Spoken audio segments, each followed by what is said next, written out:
Somebody had a big day today.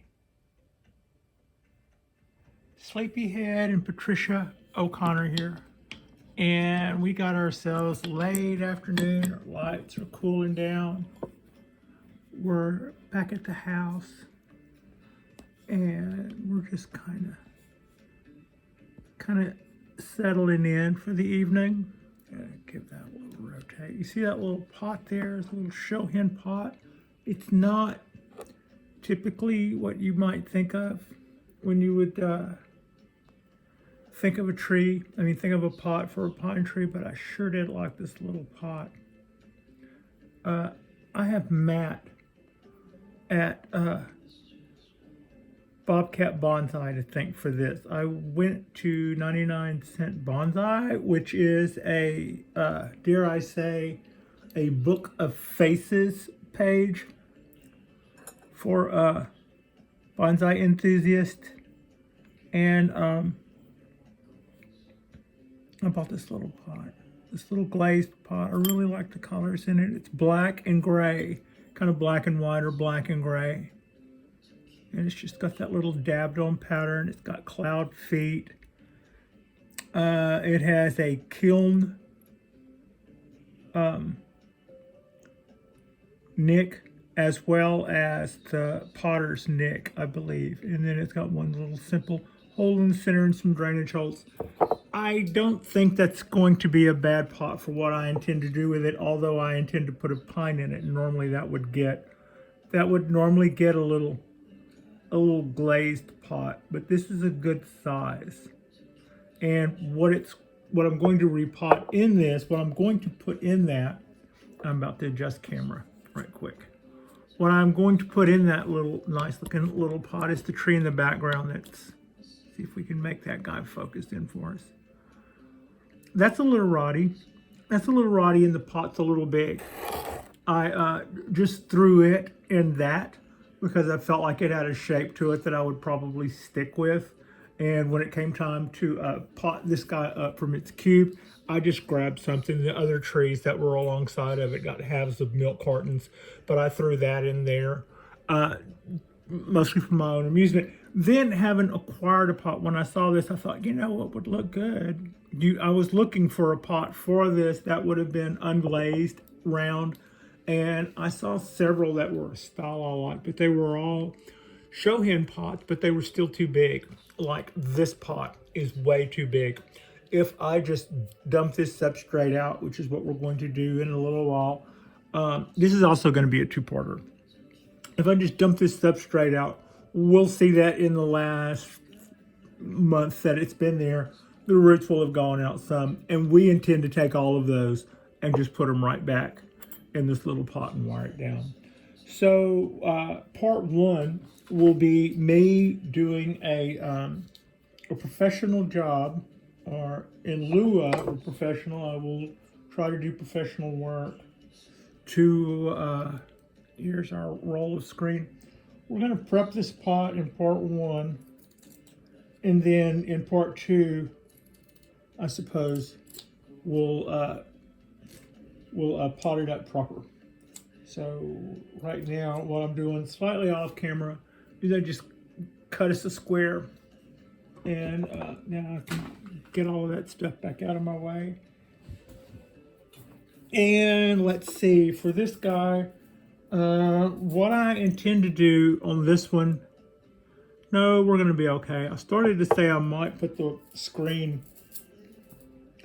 on the outside. I have seen that done on small pots when you don't seem to have, like if you've got one drainage hole and you're going to have 4 or 5 things, 4 wires going through it, and maybe an escape route at some point. People would put the screens on the outside just because that means there's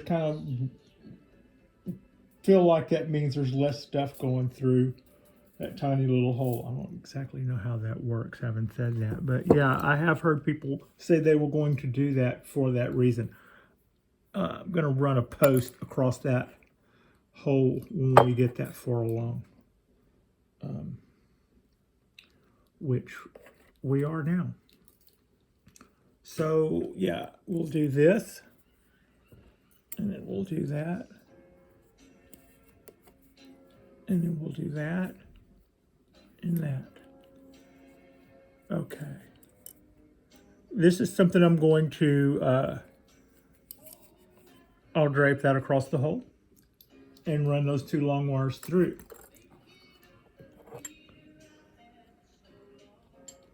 Today was really cool. The weather-wise, it's really nice and cool outside. And a little bit of a breeze. And right now it's kind of overcast, but it was sunny. It was sunny enough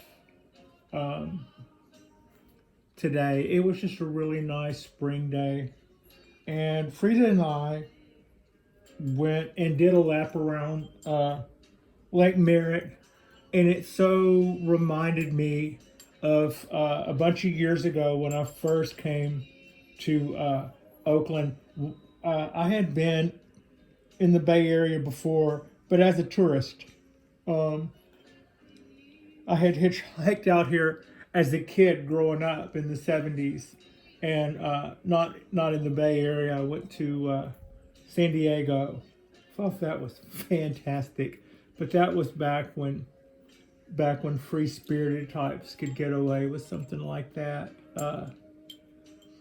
So when I first came to Oakland, I moved into Oakland as somebody who intended to stay. I had looked at the weather for a year in the Bay Area and knew that I wanted to live in the Bay Area. That is as far as I had taken it. And rolling into the Bay Area late at night in a truck with 2 dogs in tow. That was Rosie and Bullwinkle. I got as close to Oakland without knowing exactly where I was headed in particular.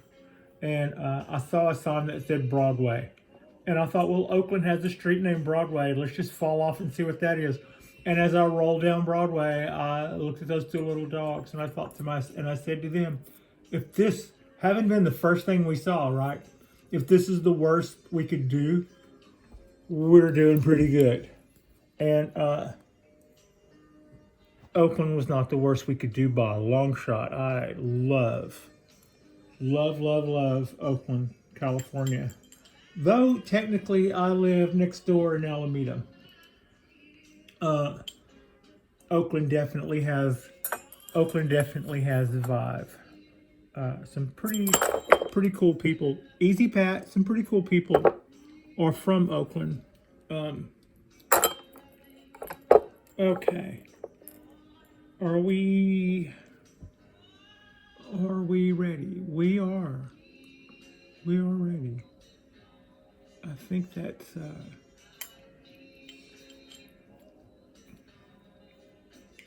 all right. So at this point, that's got us. That's a little prep there.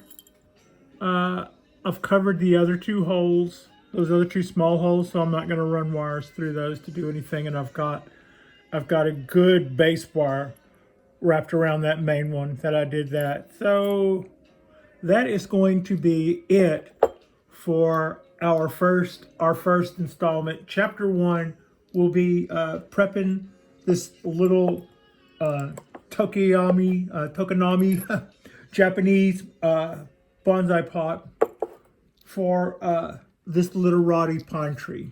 I appreciate you. Frida, Reba Darcy, so appreciates you. Like and subscribe if you guys have not already. That helps our channel get traction.